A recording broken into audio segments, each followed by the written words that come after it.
লজ্জার কথা, ওরা আমাকে বললো যে 1 চামচ গু খেতে হবে। কি খেতে হবে? 1 চামচ গু, 20টা 1 চামচ উঠিয়ে বাথরুম থেকে খেয়ে ফেলতে হবে। আচ্ছা আচ্ছা। তো আমি তো পুরো একেবারে ঘেন্না করতে করতে আমি বমি করে দিচ্ছিলাম দাদা, কিন্তু কি করব, মানতেই হবে। তো আমি কি করব দাদা, আমি আসলে 1 চামচ গু খেয়েছি দাদা। ও আচ্ছা আচ্ছা। ওটা খাওয়ার পরে তখন ওরা কিভাবে পাঠিয়েছে ওদের কাছে এটা একেবারে মুখে নিয়ে ছবি তুলে পাঠিয়েছি দাদা। আচ্ছা আচ্ছা। পরে তারা টেস্ট জিজ্ঞেস করলো, টেস্টও বললাম। ঘেনা ব্যথা কিছু আসেনি তোমার? তুমি বমি করো না? দাদা কি করব, এখন আসলে খেলতে বসেছি, এখন এত ঘেন্না টেন্না করলে হয়? আর এটা তো জানি শেষ পর্যন্ত মৃত্যু হবে। সো আসলে অত ঘেন্না টেন্না করিনি দাদা, আসলে ঘেন্না ছিল একটু, কিন্তু অত করে করিনি দাদা। আচ্ছা। এটা হয়ে গেল, এটা করার পরে পরের স্টেপে তোমাকে কি কি বললো ওরা? বা এটা তো 50টা স্টেপ, এগুলো বলতে গেলে শুনতে গেলে তো অনেক কিছু। এরপরে হ্যাঁ দাদা, স্টেপ আছে যেগুলি তোমার খুব বেশি স্মরণ হয়, তুমি করেছো, তারপরে একটি স্টেপ বলো তো। তারপরে আমাকে বলল, আমাকে লুঙ্গি খুলে একটা ডান্স দিতে হবে।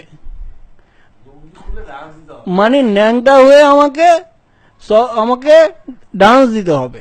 আচ্ছা আচ্ছা। তো কি করার, আসলে যেহেতু বলেছে, তো আহ, যেহেতু বলেছে দাদা, তো আমার কিছু করার ছিল না আসলে, আহ, ওটা করতে হয়েছিল দাদা। পরে কতক্ষণ তুমি নেচেছিলে এরকম? প্রায় আধা ঘন্টার মতন নেচেছি এবং ওগুলো ছবিও পাঠিয়েছি ওকে, কিন্তু কাজ হলো না দাদা। কাজ হলো না মানে? কেন, কি হয়েছিল? ওরা বলছে তোমার ছবি ঠিক আছে, কিন্তু মেন পয়েন্টের ছবিটা ভালো করে আসেনি, ঘোরা এসেছে, তো এই জন্য আবার ছবি তুলে পাঠিয়ে দিতে হয়েছে দাদা। কাউকে ভালো লাগে বলুন দাদা, এই সমস্ত বান্ধবগিরি, এই সমস্ত বোকাচোদাময় যত সব গেম টেম আমাদেরকে খেলতে বললো, আমি কেন যে ওই গেম খেলতে গেলাম দাদা আমি জানি না। আচ্ছা, আর কোনো এরকম স্মরণীয় তোমার কোনো স্টেজের কথা মনে পড়ে যে এই স্টেজগুলো খেলতে তোমার একটু বেশ গতি বা বেগ পোহাতে হয়েছিল, এরকম কোনো কিছু আছে তোমার মনে পড়ছে? দাদা আসলে কি বলবো, একদিন একটা স্টেজ পার করতে গিয়ে ইচ্ছে মতন কেলানি খেয়েছি মানুষের হাতে। এটা কি ধরনের স্টেজ? সেটা হলো, আমাকে ওখান থেকে বলা হলো যে তুমি তোমার এলাকার সব থেকে যে মুরব্বী লোক, বৃদ্ধ, তাকে ঠাটিয়ে একটা চর মেরে দেবে, একেবারে কষিয়ে একেবারে যেন লাল হয়ে যায়। তো কি করার দাদা, আমি তো আসলে কখনো কাউকে চর টর মারিনি, এরপরেও আসলে মারার চেষ্টা করেছি। আমাদের এলাকার এক দাদু ছিল, বুড়ো দাদু, প্রায় 80 বছরের মতন বয়স হবে, মনে হয় আর 2-4 দিন পর মারা যাবে। আমি পেলাম ওনাকে এবং ওনাকে ঠাটিয়ে একেবারে চর মেরে দিলাম, উনি তো একেবারে খালে যেয়ে পড়লো দাদা। ওই বুড়ো দাদুকে যখন আমি চর মারতে গেলাম, তখন ছিল তিনি ওই পুকুর পাড়ে দাঁড়িয়ে, চরটা মারার সাথে সাথে সে পুকুরের মধ্যে পড়ে গেল দাদা।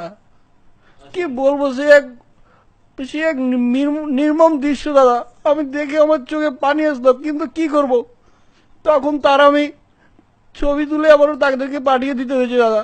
আমার চোখে একেবারে জল এসে পড়েছিল দাদা, একেবারে আমি কেঁদে দিয়েছিলাম ওটা দেখে।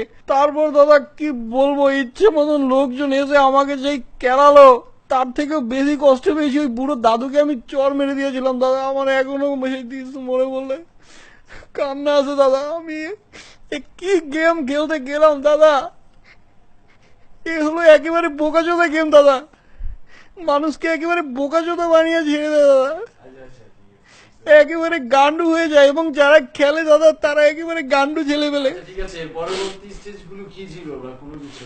সেটার কথা আমি বলছি।